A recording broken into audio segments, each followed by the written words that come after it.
So now you're going through and coloring it. Yep. And when we do the book, we're obviously going to do that on the computer. But... And I can color. I understand it. You know, I worked in Photoshop for many years. I used to work at American Color back in the day, and we colored and distributed all the Sunday comics worldwide. And it was done right here in Buffalo for the longest time. But as the digital age went on, you know, artists started coloring it themselves. We did some Marvel Comics stuff too, which was pretty exciting, because before Photoshop was actually out, all the rendering that we did, all the shading that you see on the muscles and stuff like that, that was done with eye makeup, believe it or not, on clear acetate, and then it was shot with a camera at the appropriate angle to be duped into films, and it was pretty crazy.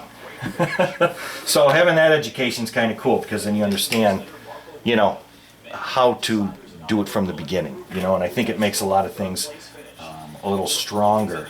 When you know what the end result is going to be? Yeah, well, you know, knowing how to do it old school, you know, understanding the film and how it prints, you know, that's always a plus.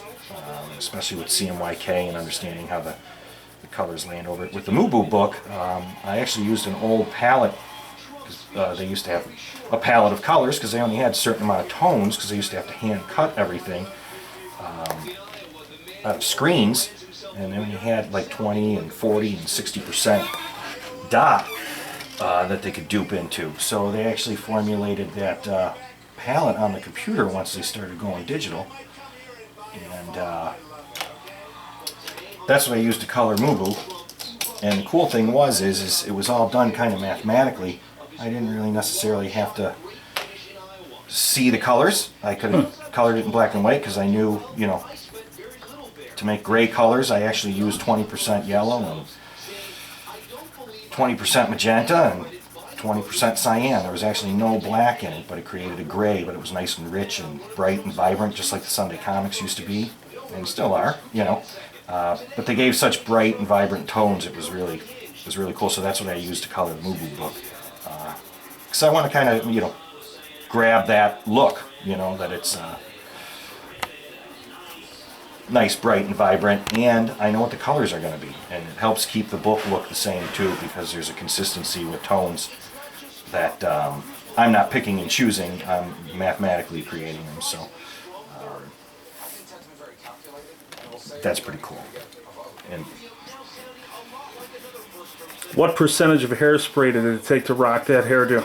wow, you'd have to talk to my dad. He has since passed, but I'm pretty sure, you know, a lot of organizations were still in business because of me.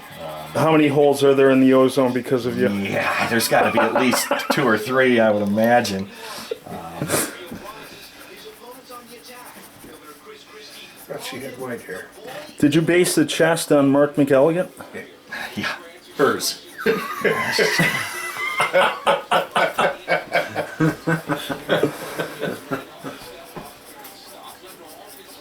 So was there a certain degree of give and take between you and Steve when you were working on the first book? Well, he had a story, dynamic? and he had a basic concept, obviously visually, of what he wanted the character to look like. And we went through, I think, you know, I went through a handful of different designs just because we had